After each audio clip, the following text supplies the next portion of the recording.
Happy Monday, everybody. We are back with another edition of the FanDuel Fantasy Q&A, getting you set for tonight's MLB DFS slate, running through all the pitcher questions you have, all the stacks, whatever it may be. Hit us up and we'll let you know what I'm thinking for tonight. My name is Jim Sonis. I am a senior writer and analyst for numberFire.com, here to break down your questions that you have for the next 25 minutes about Monday's slate for MLB DFS. As a reminder, if you have questions for us during today's show, you can put those pretty much wherever you want. You can put them in the YouTube chat section.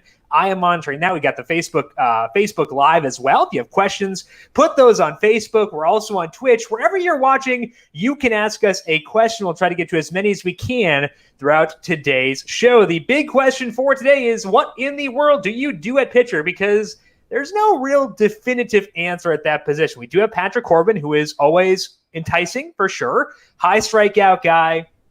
He's facing the Mets team that's pretty good, but not a team we need to avoid in DFS. So Corbin definitely works, but you also have Kyle Gibson, who I think is pretty fun, and we have Dustin May. The reason that I am kind of inclined to potentially not go with Patrick Corbin as my number one pitcher for tonight is that he is $10,800. And if you use Patrick Corbin as your pitcher, it's harder to stack Coors Field. And both sides of Coors Field are pretty enticing for tonight. We see here we have John Gray starting for the Rockies. Been a pretty rough start to the year for John Gray so far, a 5.27 skill interactive ERA, just an 11% strikeout rate, and a 44% hard hit rate. And I think we can stack against that. So the Diamondbacks definitely up there. Also, obviously, in on the Rockies. They're facing Robbie Ray, and Robbie Ray has had moments for sure in the past where he's been a really solid pitcher, but those moments seem to be very much in the past and not in the present. So I'm good using the Rockies here. Ray has especially struggled in a small sample so far this year. His strikeout rate is down to about 25%. He's not getting guys to chase his pitches outside the zone.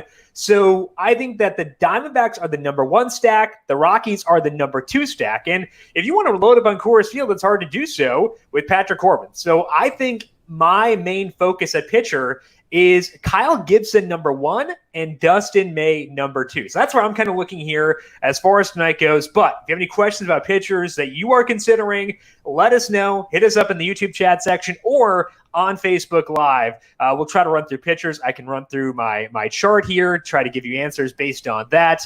One change we did have from this morning, actually a couple changes. One was that Luis Perdomo is now starting for the Padres instead of Garrett Richards. That's an upgrade for the Los Angeles Dodgers. The Red Sox are throwing Colton Brewer. Sounds like he'll be their bulk pitcher for tonight after they use Brozier as an opener, or Brazier. So Brewer is a pretty big ground ball guy. I think that's a downgrade for the Rays. So Rays downgraded a bit from this morning. Dodgers have been upgraded. Let's hit some questions here over on YouTube. First one from Mateo. What do you think of the Red Sox at home against Tampa Bay? So they are facing Ryan Yarbrough, and Yarbrough is a pitcher who allows a lot of balls in play. This sample here for Yarbrough is his past 11 starts.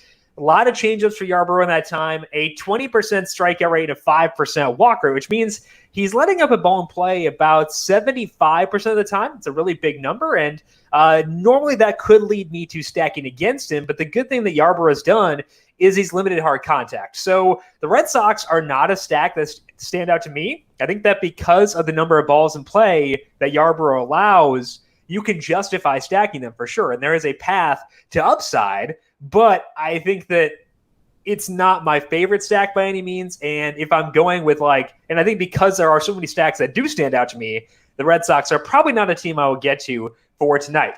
Question from Jason. Would you stack the Twins today? I probably would not. I can justify stacking the Twins pretty much any day because they are one of the best offenses in baseball. If you look at the sheet here and look at just their offensive numbers for for them as they face Adrian Hauser, they're red across the board. That means that they are a bad matchup for Adrian Hauser, which means I'm not going to use Hauser. But Hauser himself has been good, getting some strikeouts, doesn't allow a ton of hard contact. So I think that you can justify going at the Twins pretty much whenever, but this would not be the slate for me. There are a lot of good stacking options, and I think that if I have nits to pick with a team like I do with the Red Sox and the Twins, I'm okay ignoring them and going elsewhere. Stickum is asking, who are the best players to stack in Coors Field for today? Okay, so it depends on whether you're going with Robbie or going with Patrick Corbin as your pitcher, or if you're spending down for a guy like Kyle Gibson, or you're spending down for Dustin May. Because if you're using like Dustin May, I can just list Trevor Story, Nolan Arenado, and those guys are super easy for you to afford. But if you're going with Patrick Corbin, that's a little bit tougher. So I think that I go, Garrett Hanson batting leadoff is always enticing. I believe he's $3,000 for today on FanDuel, and Hanson hasn't gotten the playing chances that we all as fantasy players would like, because we want cheap exposure to Coors Field. That's always fun. But when Hanson has played, there's at least been some signs of life. 137 isolated slugging percentage last year overall. This is not against lefties. This is overall. He's been hitting the ball pretty hard in a very small sample so far this year.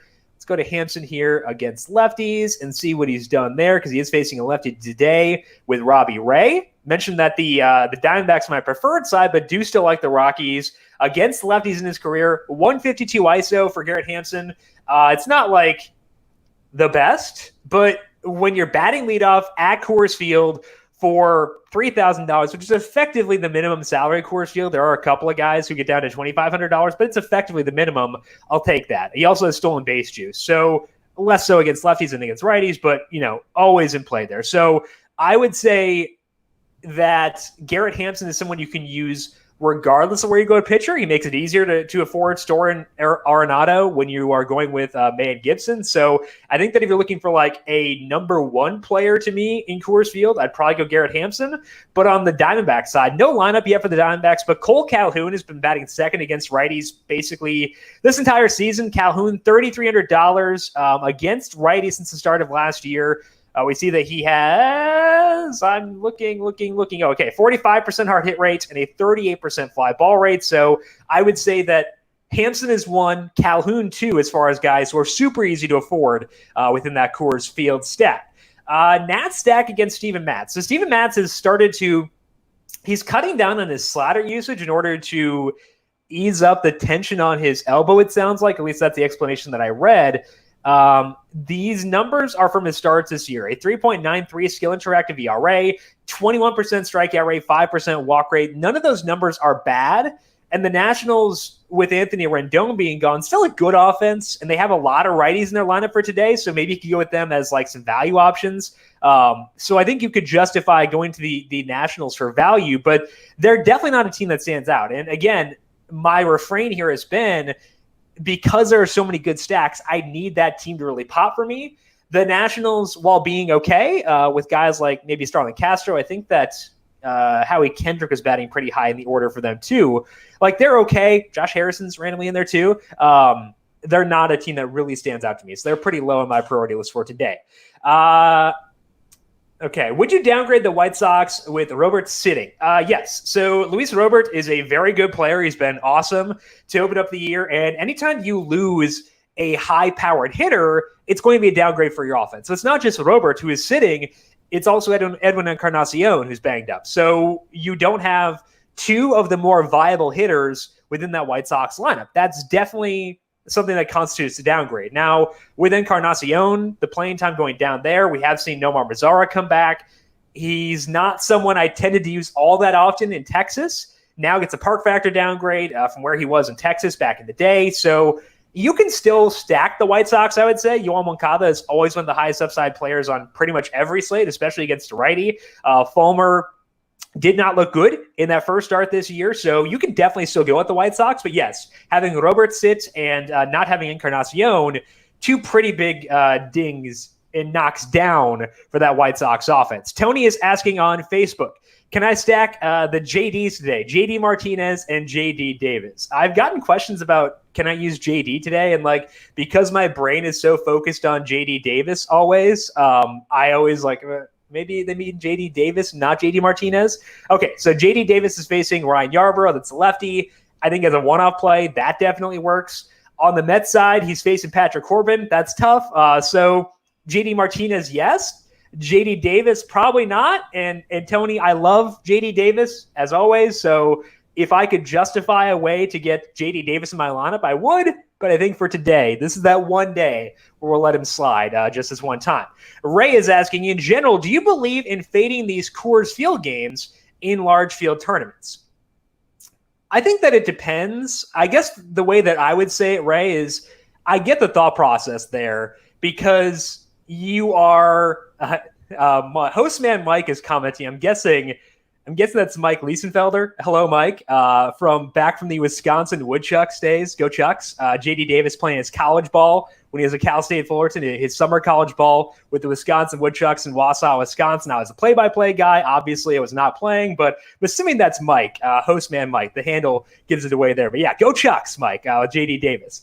Okay, so Ray, talking about fading Coors Field, your thought process is right on there because we do want to deviate from the crowd, but I think that you can deviate from the crowd while still stacking Coors Field. Think about ways you can stack teams without going totally with the consensus. And I think that we have a couple ways to do so here with the Rockies because they're facing a lefty. So automatically, when people go to stack the Rockies, they're going to go towards the righties. They're going to go to Hanson, Story, and Arenado. And as Josh mentioned earlier, Hanson is going to be probably one of the highest or the most popular players on the entire slate. So you could fade Garrett Hanson and try to get different that way. But also I think you can give some thought to guys like Charlie Blackmon and Daniel Murphy. Let's see what they've done here against lefties since the start of last year. I think that Blackmon's numbers are still pretty good against lefties. So you could definitely get there. Murphy, I'm not as inclined to go at, but let's see here. Okay, so Daniel Murphy since the start of last year against lefties had those injuries last year, so take these numbers with a grain of salt, but 29% hard hit rate, 28% fly ball rate. But Charlie Blackmon, a 41% hard hit rate, and a 37% fly ball rate. Those are good numbers. So I think that, Ray, the way I view it is try to get exposure to Coors Field while not taking the path of least resistance. Take a little bit of path of least resistance. There we go. Tough phrase to say. But try to find ways to deviate a bit. Maybe you fade Garrett Hanson and go with Charlie Blackmon, things like that. So I would still stack Coors Field if it's my favorite stack straight up, but just find ways to be different while still doing so. William is asking, how do you feel about stacking the White Sox brother? The White Sox brother, maybe switch that one around. I guess I'm not actually sure who is the brother there for the White Sox. So let me know, William, if you figure that one out, who the brother is. Okay, so on Twitch. He's referring to me. Okay, sorry. How do you feel about stacking the White Sox? Okay, sorry, William. I figured it out now. We're good. I think they're okay. As mentioned before, I think that they were one of the stacks I alluded to this morning as being a team that I did like, but they do get a downgrade with no Luis Robert and no Edwin Encarnacion, obviously.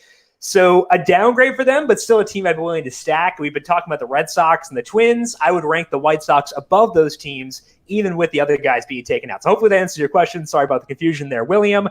On Twitch, Ghost Blazer is asking, best value pitcher for today. It depends on your definition of value, because if you consider Kyle Gibson a value, despite the fact he's the second highest salary pitcher on the slate, I'd go Gibson. But as a true value, it's Dustin May.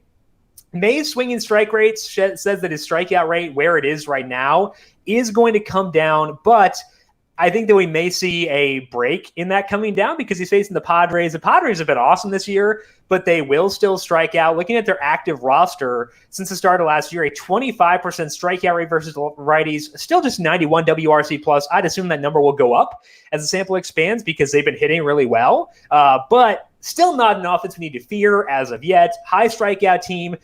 Dustin May, we've seen like the pitching ninja gifts as always, and those are awesome. You know, you want to see pitchers who are nasty. Even with that being said, the strikeout rate will come down eventually, but not a lot of walks. He's getting ground balls. He's getting strikeouts still.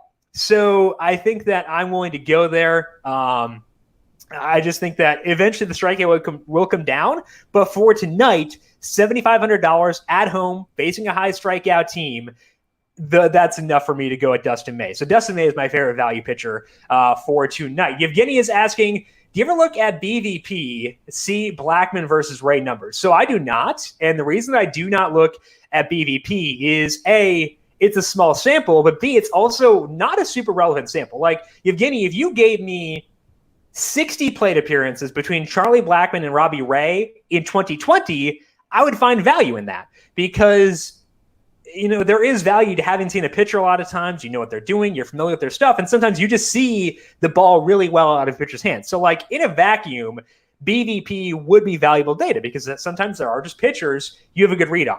The problem is that sample is spread out. So when you're looking at Charlie Blackmon's numbers versus Robbie Ray, what you're probably seeing is matchups that they had several years ago. And Robbie Ray, just like a couple years ago, had this like awesome ERA. He had a strikeout rate that is way higher than it is so far this year. So when you're seeing batter versus pitcher numbers for Charlie Blackmon versus Robbie Ray, you're getting in some of that year. He had a 2.89 ERA, 33% strikeout rate. Even the last couple years, the strikeout rate's been really high. So I honestly, again, he could not tell you what Charlie Blackmon's numbers are versus Robbie Ray because I do not look at it. I want to look at what Charlie Blackmon does overall against lefties. I want to see what Robbie Ray does overall because that will give me a better sample, a better glimpse at the current context within them. Charlie Blackmon in 2020 is a different batter than Charlie Blackmon in 2016 or whatever, or 2017. Robbie Ray as a pitcher in 2020 is a different pitcher than he was in 2017. So that's why I don't focus on BVP. It's not something that I even look at. Probably I should, but when we have such limited time to study between slates, it gets shoved so far down the totem pole for me that I'm not going to have time to get there. And honestly, I don't see a lot of value in doing so.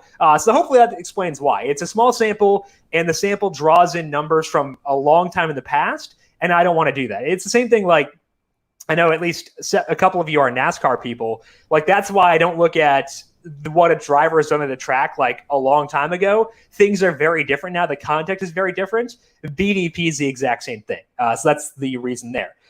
Is the Detroit game going to get rained out? I don't know. I would always check Kevin Roth of Roto Grinders. This one says probably not.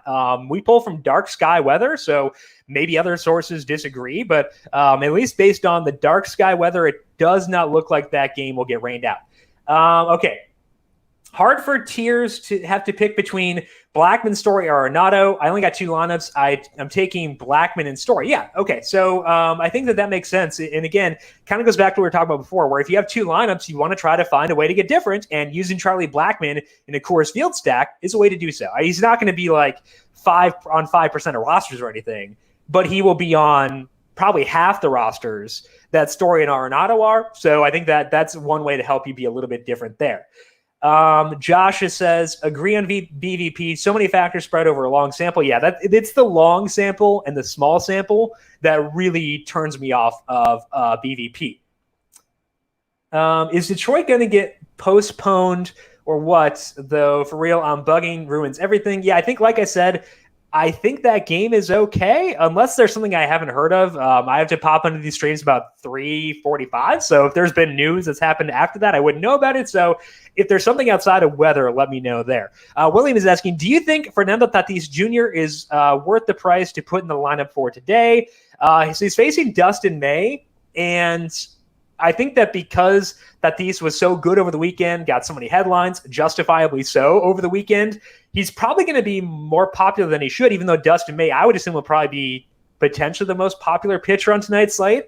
So I would not go there for Tatis. Looking at, let's see here, the salary on Tatis, he is $4,300. Woof. Okay, so for that exact same salary, actually $100 less, you can get Trevor Story, who is in Coors facing a lefty. So give me Story over Tatis. Tatis is awesome. He's a guy we'll be talking about for a long time to come here on these streams. But for tonight, in this specific context, give me Trevor Story over Tatis. I didn't really get a lot of time to talk about Kyle Gibson here. So talking about Dustin May, but with Kyle Gibson, he's facing the Mariners, who are about a 26% strikeout team against righties. Gibson is at home. Gibson's actually very similar to Robbie Ray, where I would not expect the strikeout rate to stay as high as it has been so far this year. Gibson's strikeout rate is like 28%, I think, in his first two starts, which is like, that's very high, and it's probably not going to stay there. 28.3%. His swinging strike rate is 9.2%, which says that his strikeout rate will come down, but he's at home. He's facing a high strikeout team, and the actual like pitching quality for Kyle Gibson has been good. Getting ground balls, same thing as he did last year. So, like, I think what I'm hoping for out of Kyle Gibson is I want 6 innings, like 2 earned runs, and then I think the baseline is like 4-ish strikeouts. But with this Mariners team being a high strikeout team, there is a path to Gibson giving us a lot more than that. On this slate, honestly, like the pitching is pretty thin, and there are a lot of shaky pitchers. So if you duplicate almost verbatim his start his last time out, didn't even get the win, so lost out on 6 potential points from that. But if you give me this line from Kyle Gibson, I'll take that every time, because there just aren't a ton of great pitching options on this slate. Like Corbin's good, but he's 10-8, and it makes it tougher to afford Coors. Steven Matz doesn't get a lot of strikeouts. Adrian Hauser's facing the Twins. I can't go at that. Dustin May. The pitch count is lower for Dustin May. That's why I prefer Kyle Gibson over Dustin May. Sean Manaea has looked rough in 2020. He looked really good when he came back last year, but the numbers have not held up for Manaea. So even though his strikeout or his overall numbers are pretty good, it's not a situation that I want to go at. So I think that for me, it is really Kyle Gibson is my number one pitcher. That's frightening. That could go terribly. This could be a repeat of the Tyler Chatwood incident. So like I could be back on here tomorrow eating crow once again, but Gibson at home has gotten strikeouts so far this year, is facing a high strikeout team.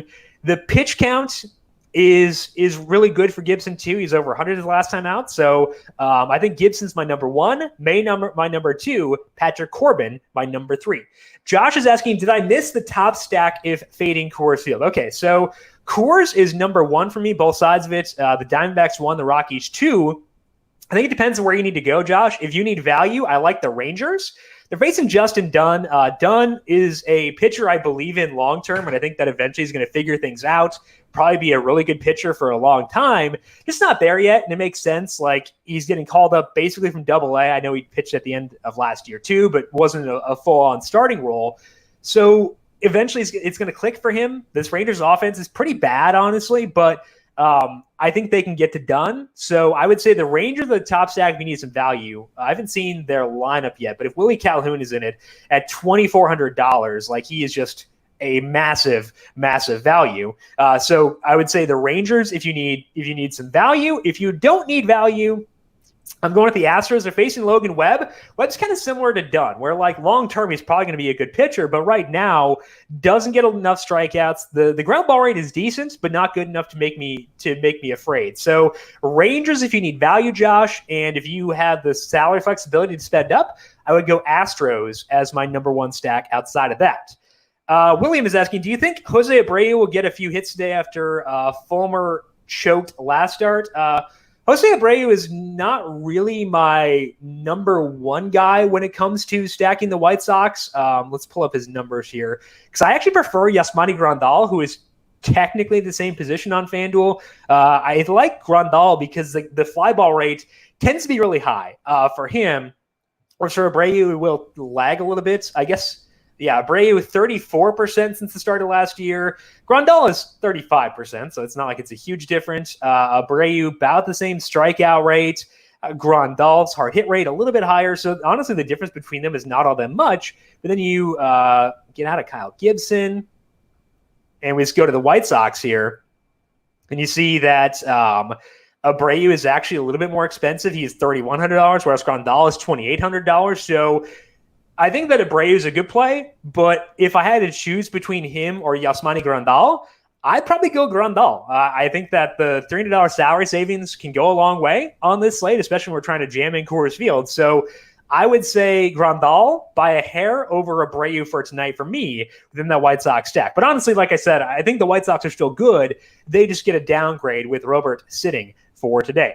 That is all the time that we have for this Monday show. I do want to thank you all for tuning in. We are back every day this week, so make sure you are subscribed to the FanDuel YouTube, Twitch, and Facebook pages to get notifications as we go live every afternoon, 4 p.m. Eastern, here answering your questions wherever you want to stream us. Back again tomorrow as well with a solo shot. That's at 9 a.m. Eastern. Also up in podcast form immediately after that. PGA podcast, Brandon Gadula back from his vacation. We're talking PGA tomorrow for the Wyndham Championship. That'll be at 10 a.m. I actually don't know if that's live or not on YouTube. I guess we'll see. But It will be live on YouTube. Okay, so thank you, Cal, for letting me know. It will be live on YouTube tomorrow, 10 a.m., so make sure you're subscribed to YouTube for that or subscribe to the numberFire Daily Fantasy Podcast feed. Speaking of Cal, big thank you to Calvin Theobald, our video producer, for running the video side of things here today. As always, thank you, Cal, and thank you to everyone for tuning in. Good luck with your lines for tonight. We'll talk to you again tomorrow. This has been the FanDuel Fantasy Q&A right here on the FanDuel Facebook, Twitch, and YouTube pages.